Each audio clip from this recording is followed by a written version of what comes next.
Southeast Radio's Business Matters with Carl Fitzpatrick. Southeast Radio. Well, for almost 10 years now, Business Matters has featured many social enterprises from all over Ireland on the programme. This sector has witnessed phenomenal growth in recent years, but there are still significant challenges ahead. Pauline Gannon from Social Impact Ireland joins us now to take us behind the scenes of this cause-related sector. Pauline, we'll be discussing Social Impact Ireland and the assistance which it provides to budding social entrepreneurs. But first, how did Pauline Gannon first get involved in the world of social entrepreneurship? It's a very interesting question, and believe it or not, I've never been asked that before. I have a very strong business background, have a legal compliance, started out in legal and compliance, and then moved into the business world. However, I was never fully satisfied with the work that I was doing, and one of the elements that were missing was that impact. You know, what was the impact of what I was doing? What was the impact going to be now? And I know it sounds a little bit morbid, but actually it's my legacy. And since I was a very small child, I want to leave this world slightly better than when I came into it. And I see that as being possible through the pathway through social entrepreneurship and social enterprises. And Pauline, why is that legacy so important to you? I think one of the main reasons it's important to me is how the world has shaped itself in the last 2 decades in particular. And I think if we look at population increasing, we look at poverty levels, we look at mental health issues, and we look at some of the other issues that we see every day in society, touched on my own life and those around me, it really made me stop and wonder, how can I make a difference here? I felt that difference could be in actually supporting others that have missions and visions that really drive that concept of impact and positive social impact. So, Pauline, how are you going about this? So we started out 6 years ago as BNest, and really it was the first incubator in Ireland for social enterprise. It all came about by starting an incubator program, and that incubator program supports the startup, gets them off the ground, shows them what they need to do, gets them to explore their idea, and gets them to really delve into and figure out, can this idea go somewhere? And if it can, how does it get there? And what impact does it have? So we started out with the incubator, and we've grown over the last 6 years. We now have an incubator, we do business clinics, we have short courses, and we run a number of events as well to increase awareness and increase the sharing of knowledge and skill set around the topic of social entrepreneurship and social enterprise. So, Pauline, explain to us, what is a social enterprise, and are they all cause-related businesses? So, a social enterprise is basically a business. It can be profit or non-profit, but at the heart of what it does, it's driven by its impact rather than its profits. Yes, they usually are connected with a cause. I cannot think of anything that comes to mind that's not connected to a cause at some level. But really, it's not so much the cause, but it's the positive impact that drives everything that they do and everything that they're about. Now, Pauline, over the past number of years, you would have seen, like I would have seen, the growth in corporate social responsibility, where lots of the larger companies especially have their own CSR policies. But for smaller organisations, they've also looked at supporting their own communities, whether that's by volunteer hours to local voluntary or community-based organisations, or indeed assisting them with fundraising. What are your thoughts on those type of initiatives when it comes to making a social impact? I have lots of thoughts on this, but I suppose we had a forum in October 2019, and it was called Conversations for Possibilities. And what we did was we brought corporates and social enterprises together in the room, and we just asked them to talk to each other. What came out of that, and a number of workshops that we ran on the day, was basically corporate social responsibility has become more than the donation of money or time. What we are encouraging is the building of partnerships between the corporate sector and the social enterprise sector. Now, the reason that's important, 10 hours a week volunteering for a charity or for a social enterprise is a feel-good factor, and you get to tick a box and say that you did it. However, what we want to drive home is just imagine what would it be like to give 10 hours a month for 12 months, a member of staff that has a skill set that might be missing in a social enterprise, They give of that 10 hours. What you're doing then is you're upskilling the social enterprise. You're allowing them to do what they want to do, how they do it best. And overall, what you're doing is you're creating a much stronger social impact in the community and the people that you serve. Pauline, is it true to say that the skill set within a social enterprise very much complement those within a commercial environment? Yes, the two together complement each other. Commercial bring high skill, business model, knowledge, profit driven. They have a skill set in there that we have found in our research is lacking on the social enterprise side.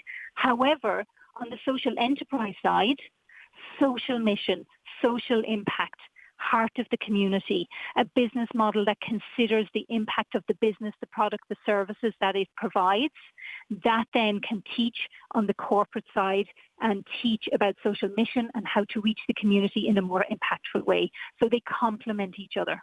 How do the hurdles and bumps differ from those, let's say, running social enterprises versus those running commercial enterprises? One of the main reasons that those bumps in the road come up to meet social entrepreneurs, we're here having this conversation. We're using terminology like social entrepreneur, social enterprise. We did a body of research on this in the 5 years I've been working in this sector. I recently had an event actually, and I did a poll. 72% of the people at the event did not identify with the term social entrepreneur, did not identify with the term social leader, social entrepreneurship leadership, and did not fully know if they would fully consider themselves a social enterprise. So one of the biggest issues we have is understanding the terminology around it. So when people don't fully understand it, they don't fully step into the role, they don't fully step into the space. And then what you find is they don't even realize they're doing it. They kind of cut themselves off from some of the supports and the opportunities and the conversations that they could have to further their business. That's one element of it. The other element of it, listen, it's here with all startups, but particularly in social enterprise, it's support, financial support. It takes 3 years to have any startup create enough of an income to pay your salary. 3 years. What does that person do in those 3 years? We've got people that live off peanuts. We've got people living off their savings. They're so passionate about what they do. We've people that have chosen not to buy a house, not to get married, not to have those life events, just so they can fund themselves for those 3 years to get their business off the ground. That is a really, really difficult challenge for anybody starting out, but particularly in this sector. Pauline, we spoke earlier in the interview about social enterprises being cause-related organisations and businesses, but from that perspective, where do you see a gap in the market for new social enterprises to emerge from? So what's interesting is, if you had have asked me this a year ago, it would have been slightly different, but look at the world we live in now. Look at the gaps. Look at mental health. Look at education. Look at our health system. Look at the people that we are not serving in the last year that we could not serve because COVID took over.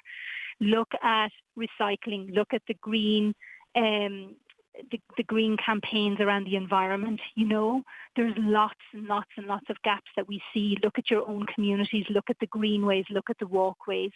You know, the biggest issues we're seeing coming up time and time again, particularly now with children back in school, children, their physical health, their mental health. Looking at the education system, is it working? Look at the junior cert students, look at the senior leaving cert students. Is that traditional institution still serving them? We've lots of people working on projects around that, around design thinking, innovation, creativity. Look at the job market, remote working. Where are we going? Is the office gone? I don't know. I suspect it's partially gone. What happens if people start working remotely? Are they more isolated? What do we do to take care of their well-being? What do we do to connect them to each other?